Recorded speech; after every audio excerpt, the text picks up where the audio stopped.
पर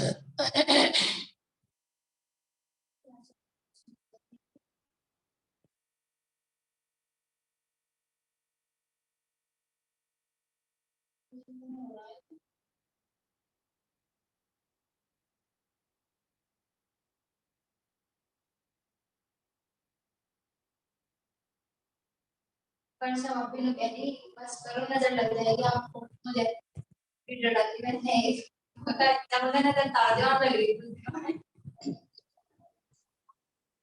आवाज आ रही है? हाँ जी। चलिए तो सुंदर शायद जी, अब सतगुरु महाराज जी का ध्यान करते हुए पन्ना जी में विराजमान मामते श्री प्राणनाथ जी के चरणों में प्रणाम करते हुए, श्री जुगलदास जी महाराज जी के चरणों में कोटि कोटि प्रणाम करते हुए अब हम अपने परम धाम की लीला में रमन करते हैं। तो जुगलदास जी महाराज जी कहाँ का वर्णन कर रहे हैं? जमुना जी की पाल पर हमने कैसे जल क्रीड़ा की, कैसे श्रृंगार किया, और अब श्रृंगार करने के बाद में परम धाम की तरफ, रंग महल की तरफ को कैसे प्रस्थान करते हैं। तो उसका वर्णन क्या है कि किस तरह से बंदर है, रीछ है, लंगूर है, ये सब क्या है? धामधनी के गुणों से प्रकट हुए पशु पक्षी। तो जिस तरह से सुखपाल आनंद की खुशी मनाते हैं, इसी तरह से सारे पशु पक्षी भी अपनी अपनी लीलाओं का यहाँ पर प्रदर्शन करते हैं। तो अब आगे वर्णन कर रहे हैं कि अक्षरातीत के आदर्श सवार जी। अब श्री अक्षरातीत दसों दिशन की खूबी मजा लज्जत देखते चले जाते है ना। अब ध्यान करिए कि हम भी राज्य महाराज जी के साथ उसी लीला में हैं, थे, रहते थे हमेशा, और अब भी ज्ञान के माध्यम से इसका रस हम ले रहे हैं। तो हम सब भी श्रृंगार करके स्नान करने के बाद अब कैसे हम अपने रंग महल की तरफ प्रस्थान करते हैं, तो उसका आनंद लेते हुए क्या कह रहे हैं कि अक्षरातीत दसों दिशा की खुश सुंदरता को देखते है ना, दसों दिशाओं की खूबी को देखते हुए मजा लज्जत देखते हुए लेते हुए चले जाते हैं। आगे अनंत कोट खुशहालियां गावती बजावती नाचती चली जाती। कैसा एहसास हो रहा है कि सुखपालों पर बैठ गए और जैसे यहाँ किसी की बारात निकलती हो, है ना, इस तरह से वे खूब खुशहाल सुंदर दिव्य आभूषणों से सुसज्जित है ना। बंदर भी तरह तरह की पोशाकें पहनकर, हाथी भी, लंगूर भी, सब तरह तरह के ढोल नगाड़े बजाते हुए, मोर, पपीहा, कोयल मधुर मधुर ध्वनि में गायन करते हुए, है ना। और ये तुम्हारी खूब खुशहालियां जवेरों की पुतलियां गायन करते हुए, नृत्य करते हुए कहाँ पर चल रहे हैं? अपने श्री रंग महल की तरफ। 300 लग के 5 दिस विसे अनंत कोट पंछी चले जाते। उनसे लगकर 5 दिशा, 5 दिशाएं कौन कौन सी हैं? यानी एक तो हमारे चारों दिशाओं में, एक ऊपर की तरफ, क्योंकि सुखपाल के ऊपर भी तो पशु पक्षी उड़ेंगे, तो इसलिए कह रही है कि 300 लग के 5 दिशों विसे अनंत कोट पशु पंछी चले जाते हैं, और तले सुखपालों के अनंत कोट पशु चले जाते। अब जब सुखपाल बीच में उड़ रहा है तो नीचे को भी निकलेंगे, वे भी मस्ती से नृत्य करते हुए, यानी राज्य महाराज जी को दसों दिशाओं से उनकी सवारी को घेर लेते हैं। हर पंछी तले सुखपालों के अनंत कोट पशु चले जाते हैं, और हर एक पंछी अनंत कोट वेद पढ़ता है। अनंत कोट वेद पढ़ता है। वेद तो कहेंगे वेद कहाँ से आए यहाँ पर? हाँ जी, संसार में है, फिर वो कौन सा वेद है? सारे वेदों का ज्ञान निकला कहाँ से? जी नारायण के अंदर से। हाँ जी, नारायण जी कहाँ से आए? अक्षर ब्रह्म जी के अंदर से। अक्षर ब्रह्म जी के अंदर ज्ञान कहाँ से आया? राज्य महाराज जी के अंदर से। अब इन पशु पक्षियों के अंदर कहाँ से आ रहा? वो इस संसार का सारा ज्ञान, तो वो कौन सा है? उन पशु पक्षियों के अंदर है, लेकिन वो वेद कौन सा है? वो एक ही भाषा जानते हैं, एक ही ज्ञान जानते हैं, कौन सा? इश्क का। तो जिस वाणी का हम गायन करते हैं, जब प्रेम की मीठी मीठी बातें करते हैं, तो ये पशु पक्षी भी इसी तरह से प्रेम रूपी वेद का गान करते रहते हैं। मासुक पूर्ण ब्रह्म के अनंत कोट नाम ले। अब देख इस वेद के पढ़ने में क्या करें, जैसे यहाँ पर वेदों के अंदर है कि विष्णु भगवान के 1000 नाम है, उनका जाप कर लो, शिव जी के नाम है, उनका स्तोत्र है, वो कर लो। सारे वेदों में प्रकृति का ज्ञान है और परमात्मा की भी साक्षियां हैं, ऐसा नहीं कि वेदों में नहीं है, महाराज जी खुद कह रहे हैं कि कौन क्या कोई कहे कि वेदों में नहीं, कुछ वेदों में है सब कुछ, पर वो क्या जाने जिसकी अकल है तुच्छ, है ना। जो जीव सृष्टि वो क्या जानेंगे, क्योंकि उसकी अकल तुच्छ है। तो वेदों में तो उस परमात्मा की साक्षी लिखी हुई है, तो उसका जो मूल है, वेदों का मूल कौन है, राज्य महाराज जी। तो राज्य महाराज जी के गुणों का ही तो गान करते हैं, तो बाहर के वेद में वेदों का मूल पकड़ते हैं, उसका गायन करते हैं। तो इसलिए कह रहे हैं कि वे क्या करते हैं, मासुक पूर्ण ब्रह्म के अनंत कोट नाम ले। अब देखो कोई नाम के ऊपर अगर बहसबाजी करने लगे तो यहाँ हद में मूर्खता बताएंगे तो और क्या बताएंगे। जी जी कहे कि भाई कृष्ण नहीं है, कोई कहे भाई साहेब नहीं है, कोई कहे अक्षरातीत नहीं है, धामधनी, ये तो सारे नाम है, अनंत नाम है, जितने गुण है इतने नाम। इतने तो अभी पूछे कि परम धाम के अंदर ये पशु पक्षी कौन से नाम लेते जी। है ना। चौपाई भी आती है परिक्रमा के अंदर हमारी, कि वहां पर जो पशु पक्षी में अनंत गुणों का नाम, अनंत नाम ले लेकर धनी का गुणगान करते। तो वे धामधनी के गुण ही तो हैं, उन गुणों के आधार पर, उन विशेषताओं के आधार पर ही तो धामधनी के नाम रखे गए हैं। चाहे तुम धनी कह लो, चाहे अक्षरातीत कह ले, चाहे आसिक कह ले, मासुक कह ले, धनी कह ले, नूर जमाल कह ले, भाषाओं का कोई फर्क नहीं पड़ता। और अगर हम इसको मुद्दा बनाकर बहसबाजी करें तो परिणाम में हंसी होने से बचेंगे कि हूँ एक ही, लेकिन क्या कह रहा, नहीं मेरे पति का तो ये नाम नहीं, मेरे पति का तो ये नाम है, तू अलग हो जा, पति सबका एक, घर सबका एक, और यहाँ आ गया बंटवारा कर करते बैठे। जो कहा था कि नहीं ऐसा हो ही नहीं सकता हम तुम्हें भूल जाए, है ना, ऐसा हो ही नहीं सकता हम तुम्हें भूल जाएं।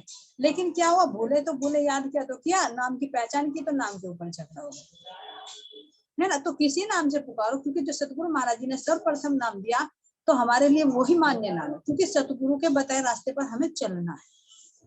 और वैसे तो अनंत नाम है, जितने नाम है, जो सिद्धांत रूप से हमारा नाम शुरू में उतरा है वही हमारे लिए सर्वमान्य है। और उसी से अगर आत्मा जागृत नहीं होती तो फिर ये देखो कि परमहंसों की जागृति हुई तो फिर किससे हो। तो श्रद्धा का भाव है कि कौन किस नाम से अपना प्रेम जताते हैं। जैसे ब्रज में थे हम कालिया कालिया करते थे, तो कोई कालिया नाम है क्या, है प्रेम का नाम। इसी तरह से सारे नाम ये विशेषताओं के आधार पर है, और जब उसमें जाएंगे तो उसमें एक रूप हो जाएंगे, वो 6 प्रमाणों से फिर अलग हो जाता है। लेकिन यहाँ पर जो इंट्रोडक्शन दी गई है वो सर्वप्रथम श्री कृष्ण नाम से यहाँ पर दी गई, और अंदर जाएंगे तो इन शब्दों से परे जाएंगे, इसलिए कह रहे शब्दातीत से भी परे अक्षरातीत है। इसलिए महाराज जी कह रहे कि अक्षर अक्षरातीत कहावत सो भी कहियत है। और ये जीव क्या जाने जो दुनिया है, ये हद की जो दुनिया, ये क्या जानेंगे, अक्षर को भी अक्षरातीत को भी यहाँ शब्द में कहा जा रहा है। अक्षरातीत भी तो शब्द में आया, तो फिर अक्षरातीत ही क्यों कह रहे, सोचो। अगर श्री कृष्ण नहीं कह सकते अक्षरातीत क्यों कह रहे, क्योंकि वो भी तो इंट्रोडक्शन है, वो भी तो पहचान है। फिर अक्षरातीत भी तो शब्द में कह रहे हैं, और महाराज जी कुछ चौपाई में कह रहे कि अक्षरातीत का ही शब्द कहियत है। ये दुनिया, ये जीव क्या जाने, जो दुनिया हद है, जो हद के जीव है तो क्या जाने। तो वो तो एक एहसास है, वो एक अनुभूति है, जब चेतना उसमें मिल जाती है तो वो 6 परमाणु से 7 परमाणु से परे हो जाता है। वहां पर नाम का कोई वो नहीं है, लेकिन फिर भी गुणों के आधार पर जिस चीज का वहां पर रस लेते हैं, उस रस को क्रिया रूप में वहां पर भी प्रकट किया जाता है। जैसे सखियों के नाम आते हैं, ऐसे तो धामधनी के भी नाम है। अगर तुम नाम से वर्णन नहीं करोगे तो फिर कैसे कहो, कहना तो पड़ेगा ना। तो इसी तरह से क्रियात्मक रूप से जितने भी धामधनी के गुण प्रकट होते हैं, उन्हीं गुणों का नाम ले लेकर पशु पक्षी धामधनी के गुणों का गान करते हैं। तो क्या कह रहे हैं कि अनंत कोट नाम लेख है, सो नया नया नाम। जितना भी प्रेम देखते हैं, प्रेम के अंदर जितने भी गुण देखते हैं, धामधनी के अंदर अनंत गुण है, गुणों का भंडार है, सागर है। तो अब अगर उन गुणों को क्रियात्मक में देखे तो कितने नाम गिनोगे, नहीं जाएंगे। नहीं, ये मेरा पति नहीं है एक। तो इसलिए हमें लक्ष्य पर ध्यान रखे, खेल पर ध्यान न रखे, द्वैत की बुद्धि को हटाकर अद्वैत में कह रहे अद्वैत की लाठी लेकर सब साथ को। तो कह रहे हैं कि नया नया नाम लेते हैं, और पूर्ण ब्रह्म की अनंत कोट गुण सिफत जानत। धामधनी के अनंत कोट गुना सिफत जानत है ये पशु। क्यों, क्योंकि राज्य महाराज जी के दिल से तो प्रकट हुए। जो राज्य महाराज जी के अंदर है वो इन पशु पक्षियों के अंदर है। तो कोई ये थोड़े कि यहाँ के जानवरों की भांति कि भाई यहाँ पर अज्ञानता है तो पशु कहते हैं। पशु भी महाराज जी कह रहे हैं मुझे कहते हुए डर लगता है, लेकिन ऐसी उपमाना तो यहाँ तो क्या दूं, मैं तो पशु पक्षियों के रूप में स्वयं धामधनी। तो जितना भी आनंद, जितना भी गुण मेरे धामधनी के अंदर है, इतने सब गुण पशु पक्षियों के अंदर भी मौजूद है। रात दिन 64 घड़ी बीच मार्फत इश्क के गरक रहते।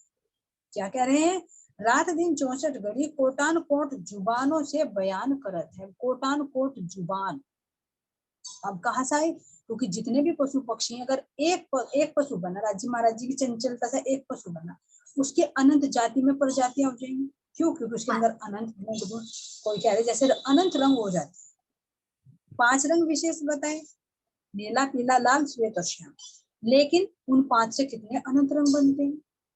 जिस तरह से यहाँ पर कहे कि मेन रंग 7 बताए जाते हैं, लेकिन 7 रंग सूर्य के अंदर है, 7 रंग मेन, लेकिन 7 से कितने अनंत रंग है। 7 राग है, 7 राग से कितने अनंत राग रागनी बनते हैं, संगीत बनते हैं। तो इसी तरह से कह रहे हैं कि यहाँ पर जो एक गुण है राज्य महाराज जी का, उस एक गुण से एक पशु या एक पक्षी या एक जल का जीव बना। वही गुण जब थल पर आएगा तो थल का पक्षी बन जाएगा, जल में आएगा तो जल का पक्षी जीव जंतु बन जाएगा, और वायु में उड़ने वाला हो तो वायु में बन जाएगा। है वो एक, लेकिन उसमें भी फिर और ज्यादा गुण मिलते चले जाएंगे, तो अनंत प्रजाति में प्रजाति बनती चली जाएगी।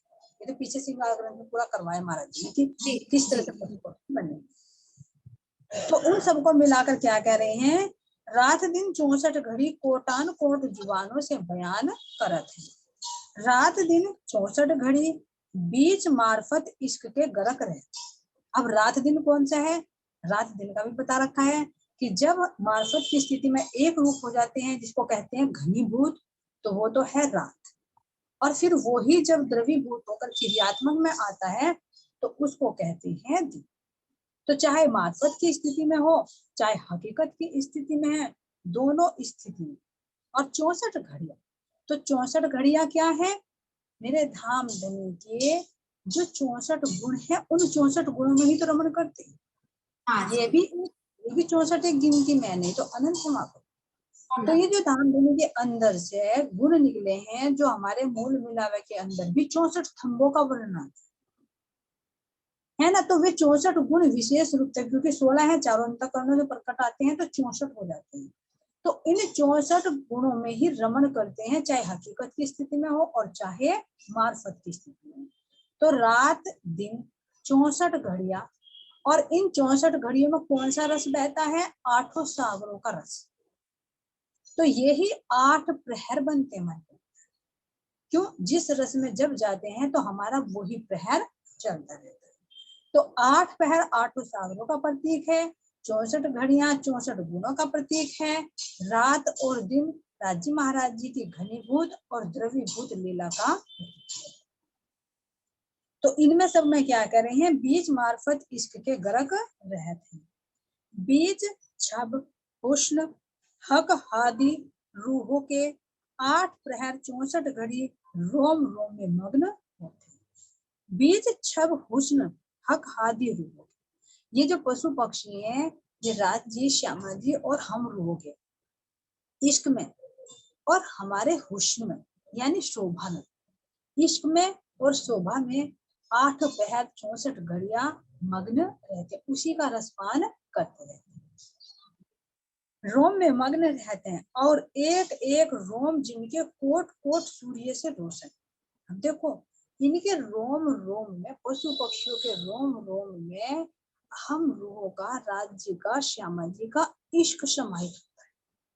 जब हृदय में वो इश्क है तो फिर अंगों में वो इश्क क्यों नहीं आएगा। अंगों का मतलब अंतःकरणों में, अंतःकरणों में जब वो रस होगा तो वो इंद्रियों में क्यों नहीं आएगा, तो वो रोम रोम में क्यों नहीं फैलेगा। तो अंदर से लेके बाहर तक पूरे उसमें क्या है, उस रस में डूबे रहते हैं, उस इश्क रूपी रस में डूबे रहते हैं। और धामधनी के सुंदर श्रृंगार को देख देख कर वही इनका खाना है और वही इनका पीना है, जब धामधनी का दीदार करते हैं। तो अब इनके पशु पक्षियों कह रहे हैं कि इनके रोम रोम को देखिए, जो सुंदर बाल हैं, किसके, रीछ के ऊपर, बंदर के ऊपर, है ना, और तुम्हारा घोड़ा हुआ, हाथी हुआ, ऊंट हुआ, इनके रोम रोम को देखो तो इनके रोम रोम में वो इश्क की खुशबू है जो मेरे धामधनी के केशों में इत्र की खुशबू, जो मेरे धामधनी के हर अंगों में वो इश्क प्रवाहित होता है, जो कह रहे हैं महाराज जी कि मंगल रसिक बदन की शोभा निरखनता मन। तो धामधनी का स्वरूप कैसा है? मंगलकारी है, रसिक है, रसीला है, रसीला बदन है। उसको देख देख कर रूह कैसे नौछावर होती है। तो उसके रस को ये पशु पक्षी भी ग्रहण करते हैं। उसकी सुंदरता को देखकर, उसके रस को देखकर कैसे वे मग्न होते हैं। तो जो प्रेम रस धामधनी के हर अंगों में वो रस बहता है, हर इंद्रियों से वो रस निकलता है। तो ऐसे ही इन पशु पक्षियों के भी हर अंगों में से, ये कह रहे कि रोम रोम में से वो रस प्रवाहित होता है। तो अब इनको स्पर्श करके देखिए, अगर एक रीछ को ही ले और इसके सुंदर सुंदर बालों को ले, या एक भालू को ले, इसके सुंदर सुंदर बालों को देखो, तो इसके अंदर भी तो वो सुगंधी है, तो क्यों नहीं आत्मा की? इनको स्पर्श करके देखो तो कितने कोमल है। जो कोमलता का एहसास पेड़ों से होगा, जो कोमलता का एहसास जल से होगा, जो कोमलता का एहसास धामधनी से होता है, वो एहसास इनके स्पर्श से होता है। खुशबू इनके अंदर है, कोमलता इनके अंदर है। इनके बाल बालों में देखो कि जैसे एक एक बाल बाल पे मोती चढ़ती है, और एक बाल के अंदर अनंत रंगों की आभा निकल रही है, और कैसे सुंदर उनके अंदर से नूर निकल रहा है, नूरी स्वरूप।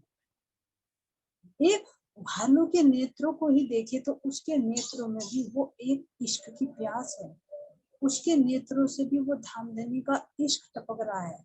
वे जो उसके अंदर सफेद है आंखों में, तो वो नूर सागर है। उसके अंदर भी जो उसकी पुतली काली है, वो इल्म का सागर समाहित है। जो उसकी पुतली के बीच में नीले रंग का बिंदु है, वो इश्क का सागर है। और उसके अंदर आनंद की मस्ती के कारण वो लालिमा छाई हुई है। तो उस रीछ के, उस भालू के नेत्रों में वो आनंद की लालिमा छाई हुई। उसके कानों को देखो तो कितने चौकन्ने हैं, कि वो कितनी गहराई से, कितने एक चित होकर धामधनी की इन बातों को सुनते हैं। उसकी उस मुख में निहित रचना को देखिए, जिस रचने से हर पल हर घड़ी बस पीऊ पीऊ तू ही तू, पीऊ पीऊ तू ही तू, वो ही निकलता रहता है। उसके पैरों को देखिए, इसके पैरों में सुंदर पंजे को देखिए, इनके नखों के नूर को देखिए, इनके ऊपर जो पैरों के ऊपर बालों पर जो चित्रकारी आई है, वो बिल्कुल ऐसी लग रही है जैसे कि इन्होंने चरणों में आभूषण पहने हो, सुंदर सुंदर झांझरी, घुंघरी, काभी और कड़ला पहना हो। और जब ये रीछ, जब ये भालू नृत्य करता है, तो ये आभूषण कितने बजते हैं। इसके सुंदर हाथों को देखिए, जब ये अपने दो पैरों पर खड़ा होकर आगे के हाथों में जंजीरा लेकर, झांझर लेकर, ठपनी लेकर, ढोलक लेकर अपने गले में डालकर जब बजाता है, तो उसकी मधुर ध्वनि का, उसके अंदर निहित प्रेम का, इसके रोम रोम से निकलते हुए इस इश्क का अनुभव कीजिए। तो ये कितने आनंद में मग्न होते हैं। महाराज जी कह रहे हैं कि इसका वर्णन नहीं किया जा सकता। इसको तो जब रूह आत्मसात करेगी, तभी उसको थोड़ी सी लज्जत मिल सकती है। तो इसके रूप में कितना रस, कितना प्रेम बरस रहा है। तो जैसी शोभा इश्क की है, ऐसी शोभा से उसके हृदय में भी 8 सागर निहित है। तभी तो कह रही है कि वेदों का पाठ करता है। वेदों का पाठ यानी उस इश्क का गान करता है, धामधनी के हर गुणों को पहचानता है। तो तभी तो उनको अपनी मीठी रचना से वो बाहर प्रकट करता है। और कैसे हृदय में वो उज्ज्वलता है, जो उज्ज्वलता उसके नेत्रों में, उसके दांतों में शोभायमान हो रही है। तो इसका वर्णन करना बहुत ही असंभव है। इसकी नासिका देखिए, कैसे धामधनी की खुशबू को लेकर उसी में मग्न रहकर कितना आनंद में झूमता रहता है। सही पूछे तो हम रूहों की भांति ही ये भी बेनियाज है, बस उस इश्क में गलतान है, धामधनी के गुणों में गलतान है, और धामधनी के गुणों का ही गान करते करते उस रस में सरोवर। तो ऐसे महाराज जी कह रहे हैं कि इनके रोम रोम को देखिए, इनके एक रोम के अंदर से, एक बाल के अंदर से ऐसा प्रकाश निकल रहा है कह रहे हैं कि जैसे करोड़ों सूर्य रोशन है, जैसे एक बाल के अंदर से करोड़ों सूर्यों का प्रकाश निकलता, तो यहाँ के तो करोड़ों सूर्य का कहर तपन है, लेकिन उसमें शीतलता है, प्रकाश भी है तो शीतलता भी, उस प्रकाश में खुशबू भी है। तो इस तरह से इसके अंदर सारे गुण समाये।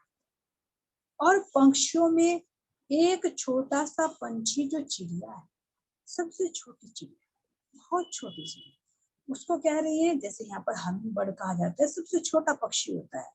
तो जैसा यह एक ब्रह्मांड है, ऐसे अनंत अनंत कोट ब्रह्मांड को अपने परे के बाव से तोड़ देता है। देखिए महाराज जी भी तो कह रहे थे कि परम धाम की एक अगर कण तो इन 14 लोगों को उड़ा सकता है, लेकिन कह रहे हैं कि अब एक छोटी सी चिड़िया ले लो परम धाम की, वो अपने अगर पंखों को फड़फड़ाए तो कह रही है 14 लोग ब्रह्मांड को उड़ा, तो अब कैसा बल है उसके पंख में, वो कैसा पंख, उसके पंख के अंदर है वो चिड़िया क्या है, वो पंछी क्या है। अगर ये कहे कि छोटी सी चिड़िया है, वो सफेद है, तो वो मेरे धाम देने की उज्ज्वलता है, और उस उज्ज्वलता ने एक सुंदर रूप धारण कर लिया चिड़िया का। तो उसकी चोंच भी है, उसकी रचना भी है, उसके नेत्र भी है, उसके बालों में रोम रोम में वो सारे सागर समाहित है। तो उस चिड़िया के हृदय में क्या है, मेरे धाम देने की ही तो चेतना है। तो है भले बाहर से छोटा, लेकिन छोटा होते हुए भी बहुत विशाल है। और जब वो अपने पंखों को फड़फड़ाए, उसके पंख क्या है, वो ही इश्क के और विश्वास के पंख हैं, जो एक नूर, एक राज्य महाराज जी के अंदर की उज्ज्वलता ने ये चिड़िया का रूप धारण किया हो। तो जब यही गुण यही चिड़िया के रूप में हम आत्माओं के हृदय में विराजमान होती है, और उसके अंदर का इश्क और विश्वास प्रज्वलित हो जाए, वो नूरी हवा प्रकट हो, तो उस नूरी हवा से तो 14 लोग ब्रह्मांड अस्तित्व ही हो जाएंगे। क्यों? क्योंकि उसके अंदर इश्क है, तो इश्क तो सारे 14 लोग ब्रह्मांड को उड़ा देगा। इश्क के सामने ठहरेगा कहाँ? जब अंदर इश्क आ जाएगा तो इश्क आएगा तो इल्म भी आएगा, और इल्म आएगा तो ये अज्ञानता के पहाड़ हो जाए। सारे 14 लोग ब्रह्मांड जिसको आज तक महत्व दे रहे थे, वो नगण्य हो जाए। कब? जब ये अंदर हृदय में हमारी छोटी सी चिड़िया आकर और अपने इश्क और इल्म रूपी पंख को फड़फड़ाए, तो ये 14 लोग ब्रह्मांड अस्तित्वहीन हो जाएगा। तब महाराज ने कि देखे सातों सागर और देखे सातों लोक, पाताल सातों देखिए जागे पीछे सब। तो वो चिड़िया कहाँ है? वो चिड़िया भी हमारे अंदर है।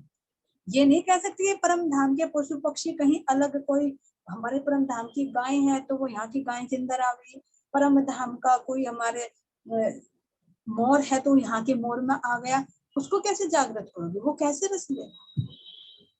जब हम रूहों की वृत्ति आई तो हम रूहों के गुणों से ही तो प्रकट हुए, खूब पूछा गया, हम रूहों के गुणों से ही तो प्रकट हुए पशु पक्षी, तो वे कहाँ है? वे भी तो हमारे अंदर है, वे भी हमारे अंदर ही। जब हम नहीं आए तो वे कैसे आए?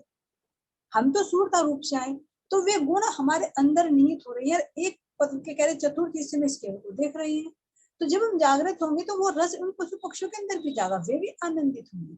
तो सब एक रूप होकर इस खेल को देख रहे हैं। सबकी वृत्ति कहाँ जुड़ी हुई? धाम देने के हृदय से। तो से पूछे ना कोई आया ना कोई गया, धाम देने का हुक्म में क्रिया करा। लेकिन आए भी है तो कैसे आए, इसकी विधि महाराज जी खोले। इसीलिए कह रहे कि परम धाम की एक अगर छोटी सी चिड़िया है तो उसको कह रहे कि छोटा, कहे छोटा हो चाहे बड़ा हो, सब मूल में समान रूप से। तो जब वो अपने पंखों को फड़फड़ाती है तो क्या कह रही हैं? यहाँ के 14 लोग ब्रह्मांड उड़ जाते हैं।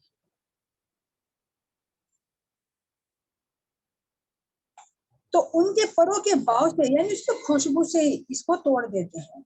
मानिद बलबूतों के फोड़ दे, एक छोटी चिड़िया ऐसा तेज बल रखती है, सो तले जो पशु चले जाते हैं, सो अत्यंत महापहलवान है, और कोटान कोट झुंड चिंगों के चले। तो ऐसी छोटी सी चिड़िया का बल महाराज जी कह रहे हैं, तो कह रहे कि बड़ों बड़ों का देखिए फिर क्या बल है। जब एक छोटी चिड़िया में इतना बल है, तो बड़े बड़े जो हाथी हैं, बड़े बड़े जो जिराफ हैं, जो एक जिराफ को देखे उसके बाल की बराबर में एक छोटी सी चिड़िया आ जाएगी। एक मतलब किसी भी पक्षी पशु का सींग देखे तो इतना भी आकार नहीं होगा, छोटी चिड़िया तो बहुत होती है। तो जब इसमें इतना बल है तो बड़े बड़े में कितना होगा। लेकिन परम धाम में महाराज जी कह रहे, ना कोई छोटा ना कोई बड़ा, ना कोई घड़त ना कोई बढ़त, सब समान रूप से, बस लीला के लिए अलग अलग, आनंद के लिए छोटा बड़ा आकार महाराज जी ने दिया है। जैसे यहाँ पर भी पहले भी बताया है कि जैसे एक चींटी है, उसके अंदर भी वही चेतना, उस चेतना के अंदर भी वही बल है। उस चींटी से निकलकर वो सूरता अगर वही जीव अगर हाथी के अंदर आ गया तो उसके अंदर, तो चाहे बड़ा हो चाहे छोटा हो, शरीर से छोटा बड़ा दिखाई दे रहा है, लेकिन वो चेतन तत्व जो है, जीव जो है, उसके अंदर भी इतना ही सामर्थ्य है और उसके अंदर भी इतना ही सामर्थ्य, बस प्रकट करता है तो किसी शरीर के आधार पर वो प्रकट करता है। वो कह रहे हैं कि मानिंद बलबूतों के फोड़ देवे, एक छोटी चिड़िया ऐसा तेज और बल रखती है, और तले जो पशु चले जाते हैं, जो नीचे नीचे जमीन पर सुखपालों के नीचे भी पशु पक्षी चले जा रहे हैं, वे कैसे हैं, अत्यंत पहलवान, और कोटान कोट झुंड सिंहों के चले जाते, पक्षी छोटे छोटे ऊपर उड़ रहे हैं, जो नीचे हाथी है, जिराफ है, गैंडा है ना, ये सब कहाँ पर चल रहे हैं, नीचे नीचे सुखपालों के चल रहे हैं। और तले जो पशु चले जाते हैं अत्यंत महापहलवान है, और कोटान कोट सिंहों के चले जाते हैं, कोटान कोट झुंड बाघों के चले जाते हैं, कोटान कोट झुंड तेंदुओं के चले जाते हैं, और चीतों के चले जाते हैं। गर्जना करते हैं, तिनकी गर्जना आवाज धुकार से आसमान जिमी गरजते हैं। तो जब ये अपनी मधुर आवाज को निकालते हैं तो अनसठ नहीं निकालते, इनकी गर्जना में भी संगीत है। यहाँ की बात ही नहीं कि जैसे चिल्लाना शुरू कर दो, है ना, लेकिन वहां हर चीज में लयप्रद होती है। अगर एक हाथी चिंगाड़ रहा है तो उसी के लय में शेर भी चिंगाड़ेगा, चीता भी चिंगाड़ेगा। क्यों? क्योंकि वहां बताया कि परमधाम के अंदर ऐसा नहीं कि एक पक्षी एक ही भाषा बोले, एक पशु एक पक्षी सबकी भाषा बोले, ये गुण है। क्योंकि ऐसा नहीं कि हम मोर की भाषा नहीं बोल सकते, बोल सकते। ऐसा नहीं मोर की तरह नहीं नाच सकते, मोर हमारी तरह नहीं नाच सकता, सब कर सकते, लेकिन फिर भी पार्टीशन अलग अलग करके दिखाए हैं ताकि हर तरह से मुझे आनंद को मिल सके। पहाड़ पर्वत गर्जत है, अब पहाड़ है पर्वत है वो भी क्या है, चेतन, तो उनके अंदर भी वो प्रतिबिंब जाता है, वो भी तो चेतन है। तो जैसे वे गरजते हैं तो उनके अंदर भी वो आवाज होती है। सही पूछे तो यहाँ तो प्रतिध्वनि जाती है, खाली मकान में तुम आवाज करके देखो तो टकराकर दीवारों से वापस हमारे कानों में आती है, तो वो तो हमारी वाइब्रेशन की पिक्चर है। लेकिन परमधाम की सारे पेड़ पौधे हैं, तो सब चेतन है, तो जब उनके कानों में वह आवाज जाती है तो वो भी उस स्वर से स्वर मिलाकर धाम धर्म के गुणों का गान करना शुरू कर देते। तो जब सुनते सुनते हम देखते, हम पहचान ही नहीं पाते कि अरे ये जल की आवाज आ रही है, ये बाघ की आवाज आ रही है, या ये हाथी की आवाज आ रही है, या फिर ये मेरे मानिक पहाड़ की आवाज आ रही है, या होज की आ रही है, उसमें निर्णय नहीं कर सकते।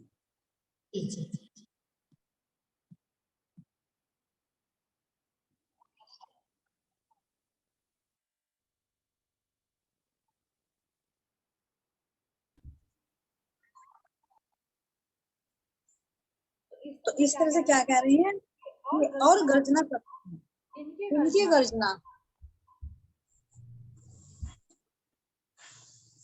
की आवाज धुकार से आसमान जमीन गरजत है, पहाड़ पर्वत गरजत है, और पड़गा उठत है, मीठो मीठो पृथ्वी पर्वतों में शोभाए हैं रहते हैं, कोटान कोट सिंह बाघ तेंदुए चीते जुगल जुगल मिलके ऊपर सिर अपने के वास्ते हक आदि रूहों के सेवार्थों को। तो ये अलग अलग रथ लिए हुए हैं जिन पर ये धाम धनी को सवार कराकर रंग महल की तरफ को चल रहे हैं। कोटान कोट हाथी वास्ते हक हादी रूहों के श्रृंगार किए है ना, सहित अंबारी होता के कोतल चले जाते हैं, कोटान कोट हस्तियों के ऊपर दोए दोए बंदर बैठे हैं। अब किसकी चर्चा चल रही है, हाथियों की। तो कह रहे हैं कोटान कोट हस्तियों के ऊपर दोए दोए बंदर बैठक है। क्यों? अकेला बैठेगा तो शैतानी किसके साथ करेगा। तो इसलिए कह रहे कि हम भी अपनी बंदर जो अपनी बंदरिया को लेकर बैठेगा, है ना। और उस सुंदर कैसे पहन रखी है, सुंदर सुंदर पोशाक, और पोशाक पहन के वही देखा कि तेरा श्रृंगार कैसे लग रहा है, देखो तो श्यामा जैसी कर्णफूल है या नहीं है ना। राज्य जैसी तुमने, बंदरिया कहेगी राज्य जैसी पगड़ी पहनी या नहीं पहनी, तो तू मेरा आशिक और मैं तेरी माशूका। तो इस तरह से दो दो बंदर बैठ बैठ कर उनका तमाशा तो कुछ शब्दातीत है, यहाँ का भी कहे तो वहां का तो कुछ और ही बात है। तो वे बैठते हैं और अपने राज्य और श्यामा जी को अपने हाथी पर बैठाते हैं, खुद दोनों बैठकर अपने हाथी को चलाते हैं। और पोशाक अच्छी अच्छी पोशाक पहने हुए हैं, और एक बंदर निशान को साधे। एक बंदर क्या कर रहा है, झंडे को ले रहा है कि ये मेरी सेना है, मेरे हाथी पर, हाथी के रथ पर मेरे धामधनी मेरे प्रियतम विराजमान है। और किलाए बैठा बैठा हस्ती को चलाता है, एक हाथ में झंडा है तो दूसरे हाथ से हाथी को चला रहा है। नजर दोनों अक्षातीत से बांधे, नजर कहाँ पर है, राज्य महाराज जी पर पीछे, और झंडा भी ले रहा है, हाथी तो खुद चेतन है, वो तो खुद ही चल रहा है, लेकिन फिर भी शोभा यहाँ पर दी जा रही है। तो नजर दोनों अक्षरातीत से बांधे हैं, और कोटान कोट रीछ ऊपर सूत्रों के बैठे हैं, और नगाड़े बजाते चले जाते हैं। तो करोड़ों करोड़ों क्या कह रही है, जो रीछ है वो ऊंटों के ऊपर, तो हाथियों के ऊपर तो बंदर बैठ गए, और ऊंटों के ऊपर हमारे रीछ बैठ गए।